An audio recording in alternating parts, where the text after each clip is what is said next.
A história da humanidade está marcada pelas guerras. Nós queremos a paz, mas o que fazemos mesmo é a guerra. O ano de 2023 está marcado por mais um grande conflito nessa triste história.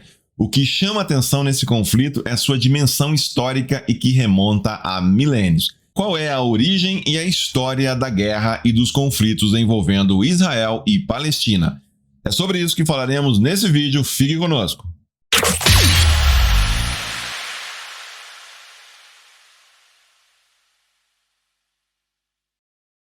A história dos conflitos no Oriente Médio é longa e repleta de capítulos tristes. Se mergulharmos nas páginas da Bíblia, concluiremos que aquela região foi o palco onde os relatos bíblicos se desenrolaram, um lugar onde a humanidade floresceu, conforme nos conta o livro de Gênesis. É impossível abordar o Oriente Médio sem mencionar Jerusalém, uma das cidades mais antigas da civilização. Os conflitos entre Israel e Palestina, árabes e judeus, persistem até os dias de hoje e todos têm em comum a cidade de Jerusalém. Naturalmente, ao longo da história, inúmeras variáveis entraram nesse conflito complexo. Contudo, ao explorar suas origens, não podemos evitar considerar Jerusalém um local de imensa importância para três grandes religiões monoteístas do mundo: cristianismo, judaísmo e islamismo. A história nos leva a acreditar que os cananeus foram a primeira civilização a habitar Jerusalém, aproximadamente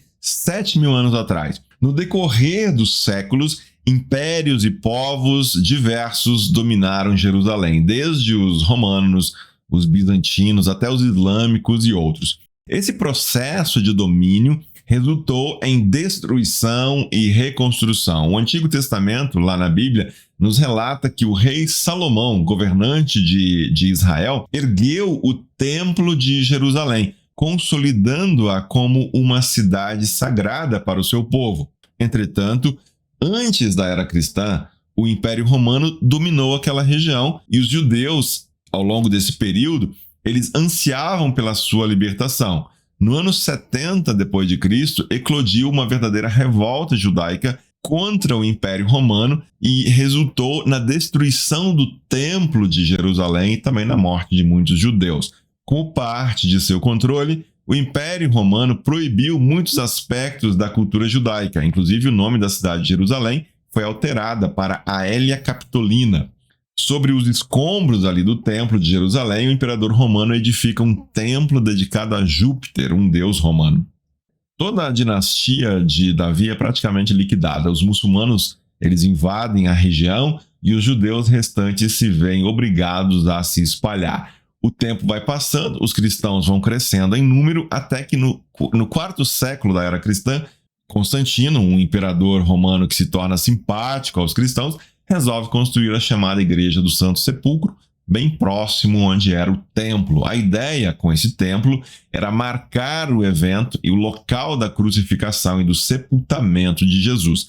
3 séculos adiante, 3 séculos mais tarde, no século VII, os muçulmanos voltam a tomar a cidade, onde eles encontram as ruínas do antigo templo de Jerusalém, bem próximo à Igreja do Santo Sepulcro. Eles vão construir o chamado Domo da Rocha. Desde então, a região viveu seguidas batalhas. A cidade se viu sempre sob disputa.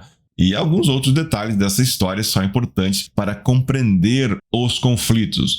O antigo povo de Israel, formado pelas 12 tribos de Israel, foi uma monarquia unida por pouco tempo. Seu período áureo foi sob os reis Davi e Salomão. Com a morte de Salomão, os conflitos entre as tribos se intensificam e, para resumir bem a história, surgirá da união das 10 tribos ao norte, o que continuaria sendo chamado de Israel, e das outras 2 tribos ao sul, o reino de Judá. Com essa divisão, cada reino definirá também sua própria cidade de adoração. No caso de Israel, a cidade é Samaria, e no caso de Judá, Jerusalém. Você que conhece os evangelhos, você que conhece os relatos do Novo Testamento, se lembrará dos conflitos envolvendo judeus e samaritanos. Esses conflitos aparecem algumas vezes, como no encontro de Jesus com a mulher samaritana no poço de Jacó, um relato lá do Evangelho de João, capítulo 4. Esse é um texto que nos revela a preocupação da mulher sobre o verdadeiro local de adoração. A questão que queremos entender agora é onde surgirá a Palestina nessa história.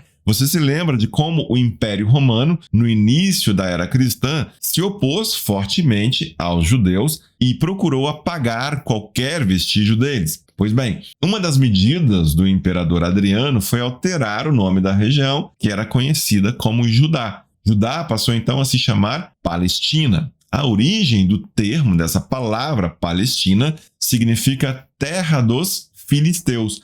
Porém, o detalhe é que nessa época já não tinha mais nenhum filisteu naquela região. Existe uma diferença importante a se considerar aqui. Enquanto o povo semita, que invade e domina a região, é de origem árabe, os filisteus que viveram antes ali, eles têm uma origem europeia, são povos, portanto, de origens diferentes. Mas, como o domínio árabe, muçulmano, que vem da Península Arábica, esses povos que vão ali se estabelecendo na região adotam o nome desse território, né? Palestina. Embora a palavra Palestina tenha origem na palavra filisteu, os palestinos eles não são filisteus, mas eles são árabes. Era uma região onde viviam também muitos povos de muitas origens, povos considerados pagãos. Porém, é o que acontece por volta do 7º século que os muçulmanos invadem então a região, forçam as pessoas a se converterem ao islamismo. Depois disso, a região nunca mais foi considerada tão importante, ficando por séculos praticamente abandonada, até que no século XX, bem recentemente, alguns países islâmicos da região começam a se movimentar com a intenção de criar um Estado palestino. A pergunta aqui é por que isso acontece, né? Por que esse interesse de repente? Em meados do século XIX, os judeus iniciaram um movimento para restaurar aquela que para eles é a sua terra prometida. Muitos judeus já vinham sofrendo perseguição na Europa e na Ásia. Nessa época, com a região dominada pelo Império Otomano, já havia uma considerável presença de judeus morando em Jerusalém. É quando surgirá o chamado movimento sionista, que se desenvolverá para o objetivo de estabelecer um Estado para o povo judeu. Um nome importante no surgimento desse movimento é o do jornalista húngaro Theodor Herzl. A ideia que se fomentou é que a melhor maneira para garantir a segurança dos judeus seria a construção e o reconhecimento de um Estado para eles. Com o crescimento do antissemitismo no continente europeu, Theodor Herzl publicou um livro sob o título O Estado Judeu. Toda essa movimentação se fortaleceu com muitos judeus comprando terras na Palestina, pois eles entenderam que aquele seria o melhor local, a melhor região para se estabelecerem, uma vez que estariam mais próximos do seu histórico centro, na sua origem espiritual. Lembram do Império Otomano que dominava a região do Oriente Médio? Pois é, ele acaba se desfazendo no período da Primeira Guerra Mundial. Países como França e Inglaterra vão assumir o controle na região da Síria, do Egito. Ocorre entre esses países um acordo que separa duas regiões, a Síria ao norte e a Palestina ao sul. A Síria estaria agora sob o domínio francês e a Palestina sob o domínio da Inglaterra. Essa nova configuração eleva a migração de judeus para aquela região, eles se sentem mais seguros para isso, daí surgirão os conflitos da Era Moderna envolvendo a região da Palestina. Por um lado, autoridades europeias reconhecendo o direito de um Estado judeu e, por outro lado, a reação dos árabes que não aceitam essa retomada dos judeus na região. Os líderes religiosos do islamismo declaram um verdadeiro repúdio à chegada dos judeus. Um primeiro grande conflito ocorre por causa do acesso ao Muro das Lamentações. Esse muro é o que restou como vestígio nas ruínas do antigo templo em Jerusalém, o segundo templo judaico. Desde então, a violência só aumentou. As bases para a criação de um Estado judeu, elas já estavam lançadas, e na Europa as perseguições ao povo judeu vêm aumentando. Com a perseguição e a ascensão do regime de Adolf Hitler na Alemanha, mais e mais judeus fogem em direção às suas origens ali em torno da região de Jerusalém.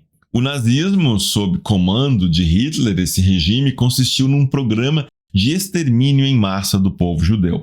Embora não seja possível determinar o número exato de judeus assassinados pelos nazistas, especialistas trabalham com um número entre 5 e 6 milhões de pessoas. Nessa mesma época, os árabes estão em revolta contra os britânicos na Palestina. Isso leva lideranças árabes a apoiarem Adolf Hitler. Afinal de contas, eles têm nos judeus e nos britânicos inimigos em comum. Quando a Segunda Guerra Mundial chega ao fim e as atrocidades de Hitler contra os judeus são escancarados aos olhos do mundo, o projeto de criação de um Estado reconhecido para o povo judeu ganha muita força. A ideia da ONU em 1947 era que se estabelecessem dois territórios, um território de Israel e outro território da Palestina. Jerusalém, a cidade sempre em disputa, ficaria sob controle internacional, controle da ONU. A questão é que, se por um lado os judeus ficaram satisfeitos com a resolução, aceitando os termos colocados, por outro lado, os árabes não ficaram contentes e rejeitaram os termos. O fato é que o Estado de Israel é fundado e os britânicos vão deixar o controle daquela região. A reação da chamada Liga Árabe foi imediata e se deu com ataques contra Israel. Isso era o ano de 1948. Aquele conflito durou mais de um ano. Pode-se dizer que os palestinos levaram a pior, porque, vendo-se obrigado a revidar os ataques, o contra-ataque de Israel acabou levando a um domínio de território que expandiu o controle de Israel naquela região. Desde então, as tensões são constantes. Ataques e conflitos armados acabam sendo uma realidade ameaçadora. Egito e Jordânia também acabaram expandindo seus territórios, de modo que a área originalmente prevista para ser o Estado palestino fica totalmente dominada por esses estados. Resta aos palestinos migrarem entre os conflitos, procurando se organizar de alguma maneira para continuar reivindicando seus direitos. Vários países árabes acabam recebendo refugiados palestinos. Sob a alegação de viver sob risco de ataque de grupos palestinos, Israel ataca regiões vizinhas e expande seus domínios. Esse domínio de Israel agravou a situação de conflito, fazendo crescer a animosidade. O Egito, então, se torna um grande inimigo de Israel. E no ano de 1973, se aproveitando das comemorações judaicas no feriado do Dia do Perdão, conhecida pela nomenclatura hebraica de Yom Kippur, e também se aproveitando de falhas do sistema de inteligência do exército israelense, Egito e Síria lançam um ataque contra Israel. Devido a esse dia, aquela ficou conhecida como a Guerra do Yom Kippur. Foi um conflito que durou cerca de 20 dias e só terminou quando os Estados Unidos e a ONU interviram. Os territórios anexados anteriormente por Israel, porém, não foram devolvidos. Com as posteriores negociações de paz na região, em 1979, Israel devolve a Península do Sinai, um território vasto, rico em petróleo, ao Egito. Nessa negociação, a contrapartida do Egito foi reconhecer o Estado judeu Israel. E também, ainda nessa negociação, o Egito não demonstra interesse na pequena região conhecida como Faixa de Gaza. Então, o que acontece? Essa permanece sob o domínio de Israel. Com isso, os palestinos permanecem sem um Estado e se veem como refugiados. No ano de 1987, então, é criado o Hamas e ocorre a primeira intifada, uma revolta dos palestinos contra o domínio de Israel. Um trecho do Estatuto do Hamas declara abertamente que seu objetivo é varrer, exterminar Israel do mapa. A alegação de que aquela região é de direito hereditário dos palestinos ou muçulmanos alimenta os revoltosos. No ano de 1993, um novo acordo de paz entre Egito e Israel é assinado. Israel e Palestina, pelo menos a partir dos seus representantes, reconhecem a existência um do outro.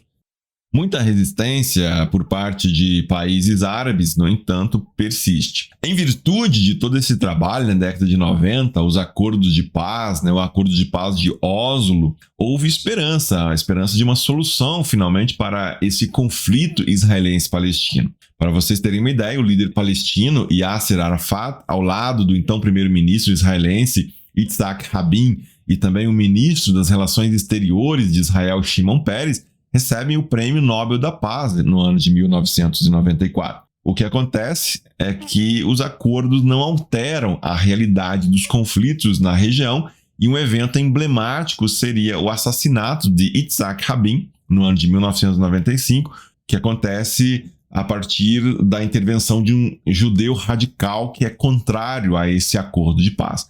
No ano 2000, o Hamas lança a segunda intifada com homens-bomba contra Israel. No ano de 2006, o Hamas aumenta o seu poder, vencendo as eleições, se é que dá para chamar assim, naqueles territórios, porque há quem diga que foi mais uma tomada de poder com violência do Hamas contra autoridades civis palestinos.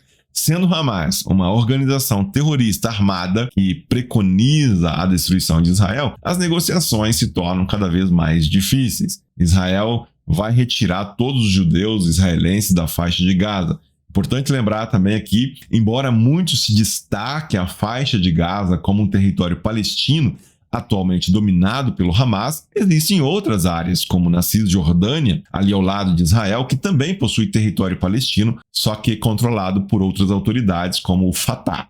Essa é uma consideração importante, porque a autoridade palestina dos territórios fora de Gaza não necessariamente apoiam os ataques terroristas do Hamas. Apesar dos esforços de paz, a realidade é que os conflitos se intensificam.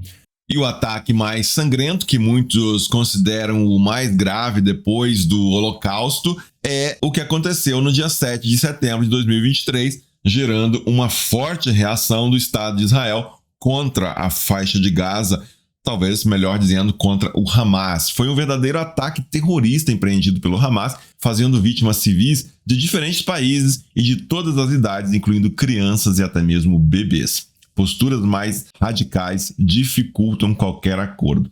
Enquanto um povo não aceitar a existência do outro, qualquer perspectiva de solução pacífica se torna praticamente impossível. Como grupo terrorista, o Hamas não sacrifica apenas judeus e israelenses, mas também os próprios palestinos. O que aprendemos disso tudo é que a humanidade aprendeu muito pouco com a história. Burocratas continuam negociando a paz em discursos midiáticos, enquanto milhares continuam sofrendo e morrendo com guerras reais.